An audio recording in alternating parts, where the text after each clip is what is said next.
Може? Благодарам, председателе. Почитувани колеги пратеници, почитувана јавност. Пред нас стои предлог Законот за дополнување на Законот за студентскиот стандард по скратена постапка, со кој се додаваат нови одредби за да се регулира начинот на функционирањето на студентските домови во услови на пандемија. Имено, целта на ова законско решение според предлагачот е да се уреди сместувачкиот капацитет, односно студентите кои конкурирале, им се одобрени барањата за сместување, но заради намалениот број на легла поради ковид протоколите нема да можат да се сместат во студентскиот дом. Во ова предлог законско решение исто така се додава дека оние студенти кои речиси ќе останат на улица, ќе им се исплаќа месечна сума на средства за покривање на трошоците за приватно сместување или превоз од местото на живење до местото на студирање, а висината нема да биде повеќе од 6.000 денари. Имено, оваа пандемија ја извади на површина неспособноста на оваа власт и лажните ветувања кои се даваа во минатото. Да ве потсетам, во програмата на владата од минатиот мандат стоеше едно ветување дека ќе изградат студентски град со модерни архитектонски решенија, киносали, фитнес центри, читални, библиотеки и слично. 3,5 години подоцна можеме да видиме дека од студентскиот град нема нити обележена територија каде ќе се гради, а не камоли да се фрли камен темелник. Доколку ова ветување беше реализирано, сега немаше да зборуваме за ова, каде да се сместат студентите. Понатака, беше ветено дека ќе се изградат студентски кампуси во Штип, Битола и Тетово. За денес, над 10.000 студенти кои што редовно студираат во Тетово, да не ги опфаќа овој закон, затоа што нема каде да конкурираат, затоа што одведениот студентски дом со 350 легла, исто така нема ниту камен темелник. Целта на овој закон е да се воведе ред во студентскиот дом, пошто ќе бидат сместени студентите по еден студент во соба. Додека оние 885 студенти, државата нема да има контрола дали ќе се групираат по тројца и четворица во приватни станови. Сега, доколку владата реално сакаше да го подобри и олесни животот на овие студенти, кои што не можат да се сместат во студентските домови, ќе прифатеше барем еден од нашите амандмани кои што ги предложивме на Комисијата за образование и спорт. За да дадеме појасна слика за јавноста, да види колку всушност не сакате да помогнете, ќе напоменам дека на расправата на Комисијата за образование не беше поканет ниту студентскиот представник. Ниту еден студентски представник. Толку се грижите за студентите. Надлежните представници од власта без никакво образложение ги отфрлаа нашите амандмани. Со едноставно не. Со што уште еднаш ја покажа нивната одговорност. Ќе се обидам тука да ги образложам нашите барања, па јавноста нека суди. Имено, побаравме наместо утврдените 6.000 денари во предлог Законот за студентски стандард. Претеничката група на ВМРО ДПМН е поднесе амандман со кој ќе се покачи на 9.000 денари и со тоа да се задоволат барем основните трошоци за сместување.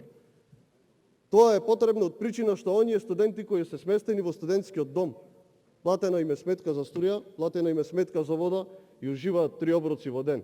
Во ова предлог законско решение, покрај договорот за закуп и нотарските трошоци кои што се предвидени во оваа сума, овие студенти кои што нема да се сместат во студентските домови, исклучени се од оброк 3 пати во денот кој што би им следувал доколку би биле сместени во студентскиот дом. Исто така, дополнително ќе треба да ги подмират сметките за струја, вода, комунали и така натака. Понатаму, побаравме да се распише јавен повик до сите угостителски капацитети, хотели, мотели, сместувачки капацитети во градовите каде што се одвиваат студиите и да се склучи договор со најповолните понудувачи. И во таа насока да постигнеме двоен ефект.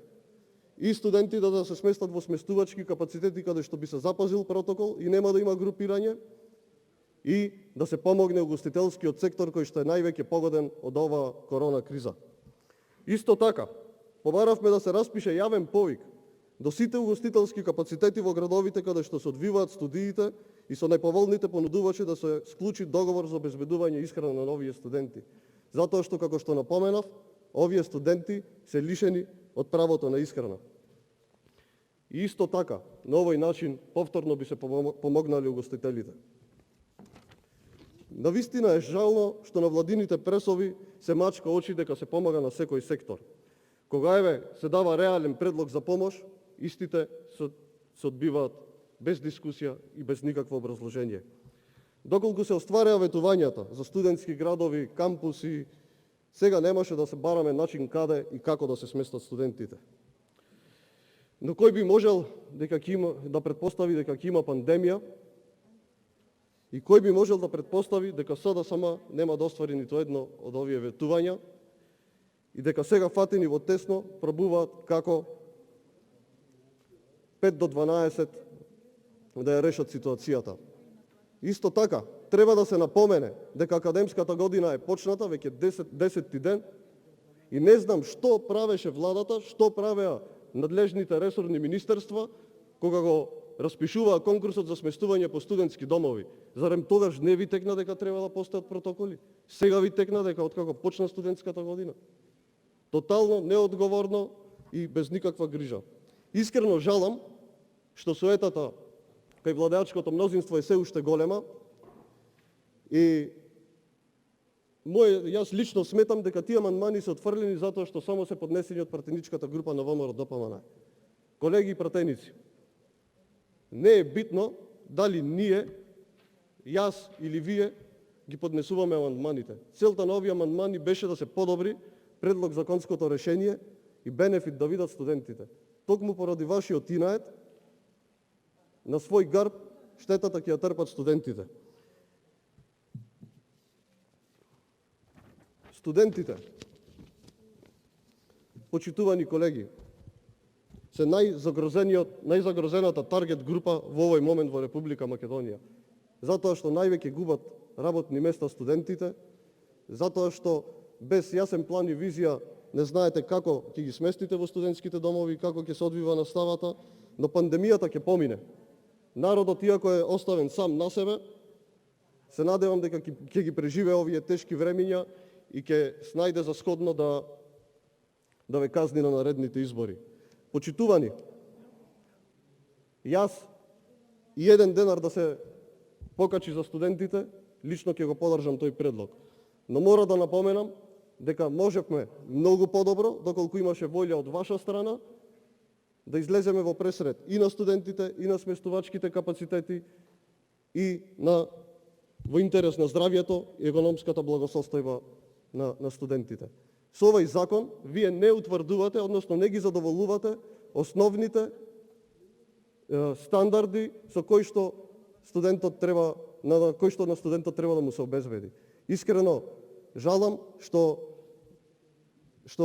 како пратеничка група од владеачкото мнозинство се однесувате само како гласачка машинерија која што треба да исполни насока на владата, а не како пратеничка група која што треба заеднички, заедно со нас, низ дискусија и аргументи да го подобри законското решение. Јас овој закон ќе го подржам, но уште еднаш апелирам до вас истиот да се подобри во наредниот период. Благодарам.